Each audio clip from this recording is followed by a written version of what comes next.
가봐. 괜찮아요.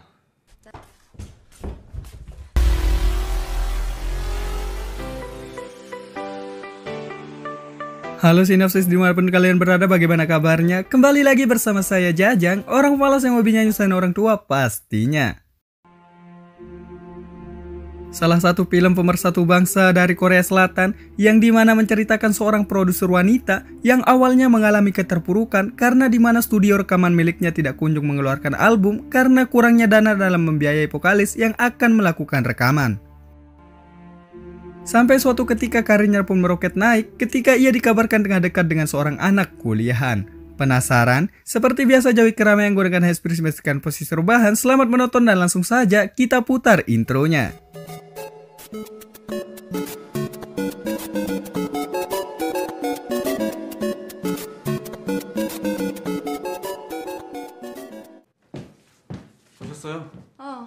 Film dibuka dengan memperlihatkan seorang wanita berparas cantik bernama Essie yang sekaligus merupakan produser rekaman yang diambang kebangkrutan karena dia sulit sekali menemukan penyanyi yang bisa membawakan lagu ciptaannya sendiri. Dan karena hal itulah beberapa bulan belakangan ini studionya belum satu pun meluncurkan album ke pasaran.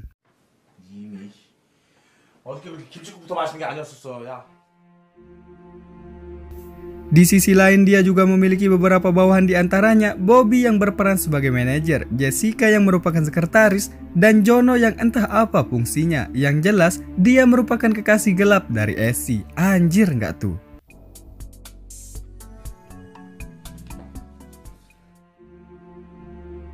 Selanjutnya Essie yang baru pulang bekerja tidak sengaja melihat pasangan sejoli yang tengah lagi asik-asiknya melakukan perbuatan. Tapi tiba-tiba si cewek pun menghentikan perbuatan tersebut dengan alasan dia baru saja mendapat telepon dari orang tuanya.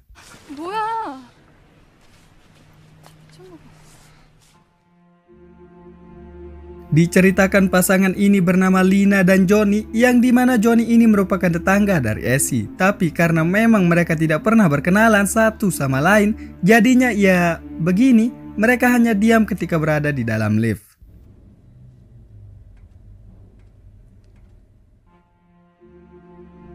Keesokan harinya saat mengikuti pelajaran seni lukis, salah seorang teman dari Johnny yang bernama Bowo memberitahu bahwa dia tidak bisa berkonsentrasi karena objek yang akan mereka gambar merupakan seorang wanita telanjang bulat tanpa sehelai benang pun di tubuhnya. Tapi Johnny sebagai sahabat yang baik menyuruh Bowo untuk bisa berkonsentrasi lebih keras agar gambar mereka bisa selesai. Tapi bangsatnya, si Johnny ini malah memikirkan sesuatu yang kotor ketika melihat subjek yang akan ia gambar. Anjir nggak tuh?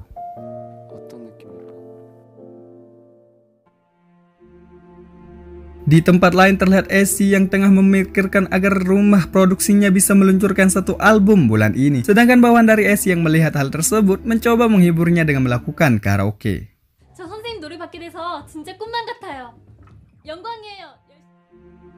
Tapi bukannya merasa terhibur, di sini Essie malah semakin migrain sehingga dia memutuskan untuk pergi ke sebuah bar.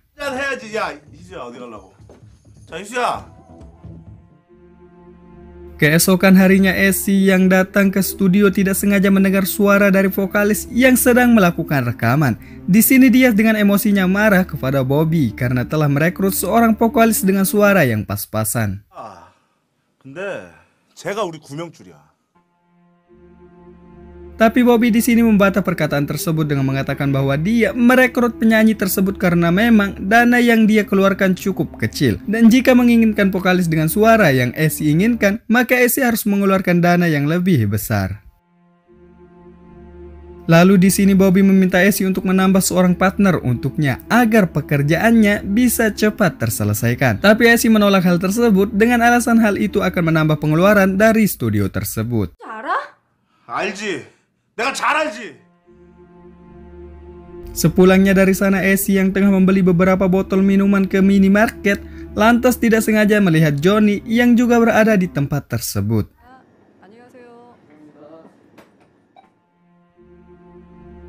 Berniat ingin menyapanya, di sini dia pun membatalkan niatnya ketika melihat ekspresi stres dari Johnny yang entah apa masalahnya, saya juga kurang tahu.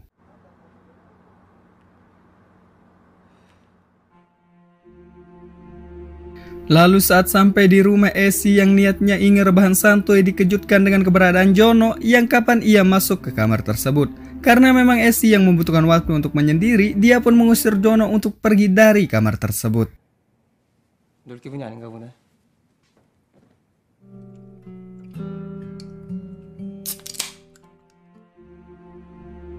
Keesokan harinya terlihat Esi yang masuk ke studio tidak sengaja melihat Jono yang tengah bermesraan dengan vokalis. Ditambah lagi dengan Bowo yang sempat-sempatnya rebahan santuy pada saat jam kerja sehingga membuat Esi semakin pusing dengan karirnya. 아, 저 쌍놈 새끼 좀.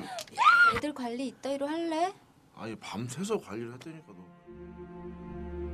Selanjutnya Esi melakukan seminar di sebuah kampus untuk menarik minat para mahasiswa untuk menjadi vokalis. Dan entah kebetulan atau memang hoki, kampus ini adalah kampus dari Johnny. Dan Johnny yang melihat Esi datang ke kampusnya tanpa banyak pikir langsung saja mengikuti seminar tersebut. 왔어요. 음악은 저에게 있어 다른 세계로. Ketika tengah memperhatikan setiap perkataan dari Esi, Johnny di sini malah salah fokus dengan jelly milik Esi, sehingga pikirannya pun kacau dan kemudian untuk menghindari hal-hal yang tidak diinginkan, dia pun pergi ke toilet. 먼저 생각하는 것들이고요. 하시길 바랍니다. 제가 준비한 강연은 Saat acara selesai di sini, Bobby bersama Johnny menghampiri Esi untuk meminta nomor HP dan alamat rumah dengan alasan mereka tertarik dengan musik dan berniat akan belajar kepada Esi. Padahal mah itu.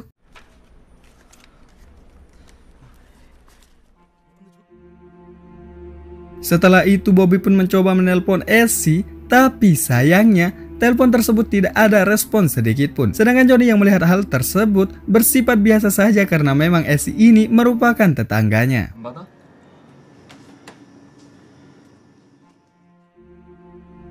Saat sedang di rumah Johnny yang tengah belajar, tiba-tiba kepikiran tentang Esi. Dan di sini dia mencoba untuk menelponnya. Ketika panggilannya diangkat, dia pun langsung mematikan telepon tersebut dikarenakan dia tidak ingin ibunya mengetahui hal tersebut.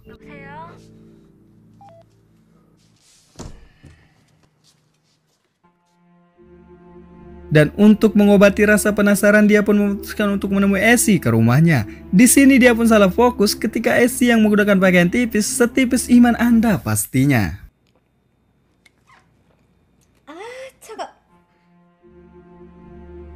Setelah itu Esi yang memang dari awal sudah tertarik dengan Johnny mempersilahkan Johnny untuk melakukan apapun kepadanya. Tapi karena Johnny ini yang masih polos, di sini dia hanya fokus belajar dan kemudian pulang. Anjir nggak tuh? 부드럽고 따뜻해요. 귀엽더라.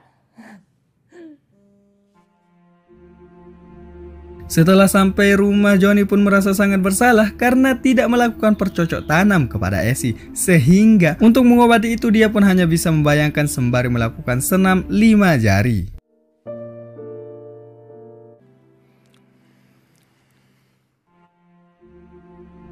Keesokan harinya Johnny kembali ke rumah Esi dengan niat belajar. Tapi ketika melihat kemolekan dari Esi, niat belajar pun berubah menjadi percocok tanam. Anjir nggak tuh?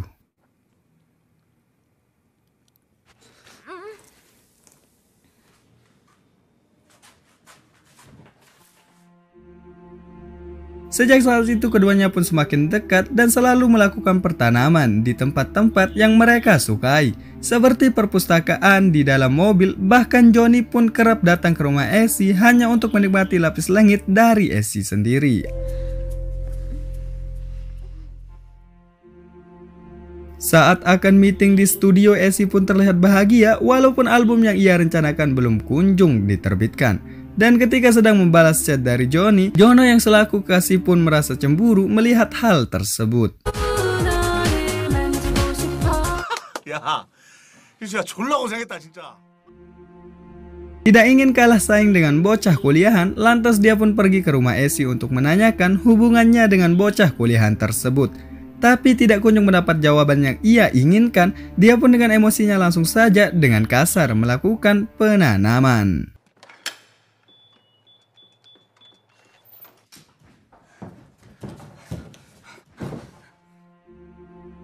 Sedangkan di tempat lain, Johnny yang mengetahui ada orang lain di kamar Esy langsung saja berlari dan terkagetnya dia ketika melihat Esy yang tengah digenjot santai oleh pria lain. Sakit nggak tuh?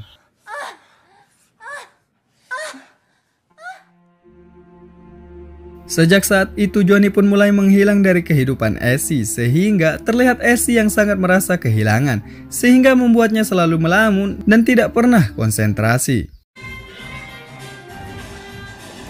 선배나 괜찮아요. Sampai suatu ketika saat sedang bermain piano di rumahnya, dia pun dikejutkan dengan kedatangan Johnny dengan keadaan menangis sembari mengungkapkan perasaannya kepada Esy. Lantas untuk mengobati rasa rindu yang begitu dalam, perang dunia pun tidak terhindarkan dan akhirnya keduanya pun melakukan adegan mantap-mantap. 지금은 그냥 안아줘.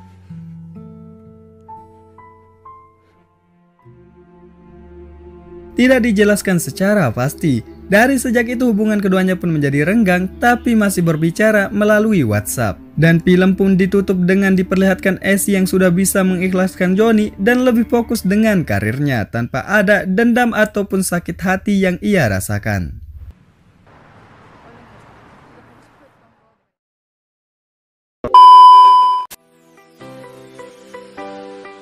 Sebenarnya begitu banyak pelajaran yang bisa kita ambil dari film ini. Tapi karena banyak adegan-adegan yang membuat otak saya error, jadinya saya lupa dengan pesan moral dari film tersebut. Tapi yang paling penting, jangan lupa ditekan tombol subscribe-nya ya guys, biar saya tambah semangat mengupload video-video terbaru dan seru pastinya.